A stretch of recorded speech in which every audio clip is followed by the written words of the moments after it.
We're at the Gooding and Company auction in Amelia Island. This is the 14th car coming up on the block right now. It's a Jaguar Roadster, probably an XK120.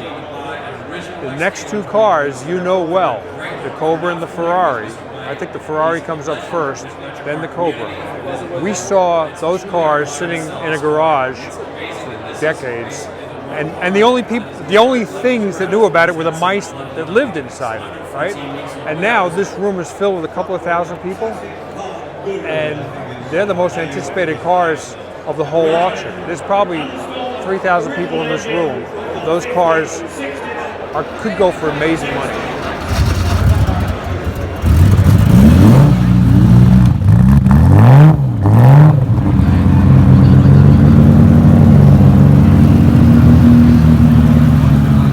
Ferrari is estimated to go for $2.5 to $3.25 million.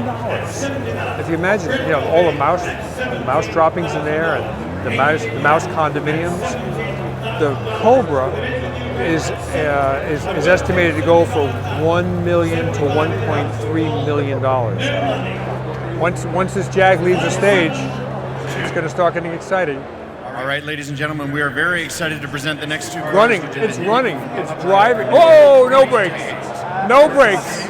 Oh, it almost went off the end of the stage. It's the 1966 Ferrari 275 GTB long nose alloy. It's a spectacular garage find 275 remaining in as-found condition, specified in the highly desirable alloy long nose configuration, one of just 80 produced. It is fitted with its matching numbers engine and accompanied by a Marcel Massini report. It has remained in the current ownership for over 30 years, a stunning and significant discovery presented in its wonderful original color scheme. Lot 15. Lot 15, here we go. Where are they going to start this? Give me $1 million. Good afternoon, sir. $1 million I have. 1 million. 1.1 I will take. At $1 million. So they're already at 1 million. Started the bidding at 1 million. 1.1, 1.2, 1.3, 1.4, 1.3, 1.5, 1.4, 1.6, $1.5 million, 1.55, 1.6, 1.6 million already.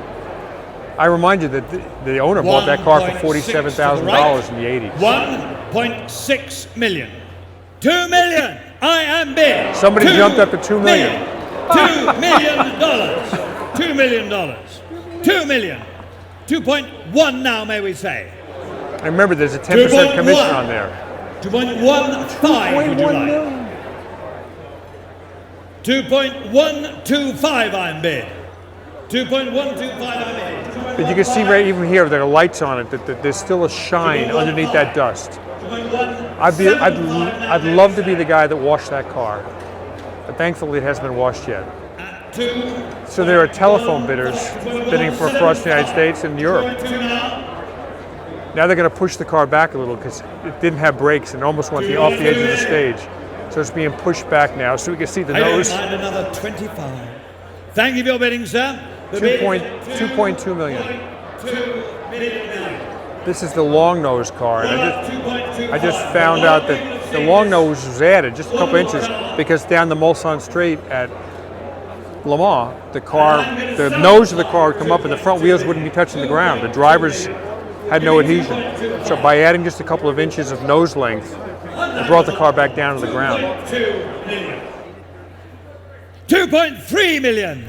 We're now on the telephone at 2.3. You're both out on the right here. You're in on the telephone. So these people who bid on the phone, they're usually watching on their computer laptop, so they can kind of see the activity, see the room, and see the car.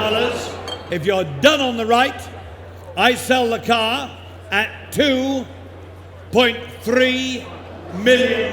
It's a deal. For the first time. You don't want to raise your hand or wave to a friend now or scratch your nose. You might wind up owning a car. $1 million for the second time, for the third, and the last time I sell the car. Full $2.3 million. Wow. 4250. Thank you. Good deal. Well done, Morgan.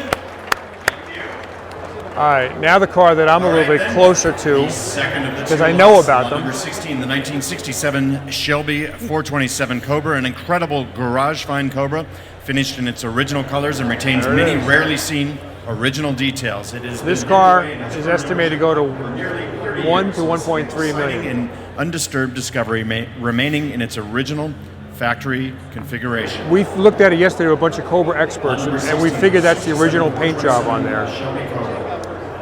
I cannot think of another car, other than possibly the RSR, that has been more viewed than this amazing Cobra, the 67 Cobra, from the same stable as the 275. Give me 500,000 to start it. 500,000 to start. 500,000. Thank you. 500 I bid, sir. Come on, get that sucker up there. 600 now. 13,000 mile Cobra. No, 19,000 mile Cobra. 625. 650. So we're up to 625, 625,000. At 625. 650. 675. 675. 700, sir. 700. 25. 725. 800. 800. 800. Somebody jumped it up by 75 grand. 800 grand. What's 25 between? So we have 200,000 more to reach low estimate. 825. 850. 850. 75, sir. 875. 875. 900. 900. 25, sir. 900 on the telephone. 25, may I say. 925. 950. Wow, 950. $950,000 for the second time. The third and the last time I sell the car at $950,000. So you've cast. There we go. Very much indeed. 950. Well done. It's kind of the end of the road for our involvement with these cars. They just went through the auction at Gooding. I think you've been, and I as well, have been kind of treated to a special event with these cars. We found them, and they were, mouse hotels inside there. That was the day we discovered them. You went along with us, and we moved them from one trailer to another because we couldn't get up the driveway, brought them to their new home, and this is kind of the end of the line for these cars, as far as we know. I think it was a special activity that we don't normally get to experience in Barn Find Hunter. We usually find an old Corvair lying in the woods, and that's the end of the story. But here, this is continued for 3 episodes. Maybe it's not over. I don't know. Maybe we'll see one of these cars again. But I would love to be the person to wash these cars, vacuum them, shampoo the carpets, rebuild the clutch in that one, rebuild the brakes in that one, and enjoy them the way they were supposed to be enjoyed.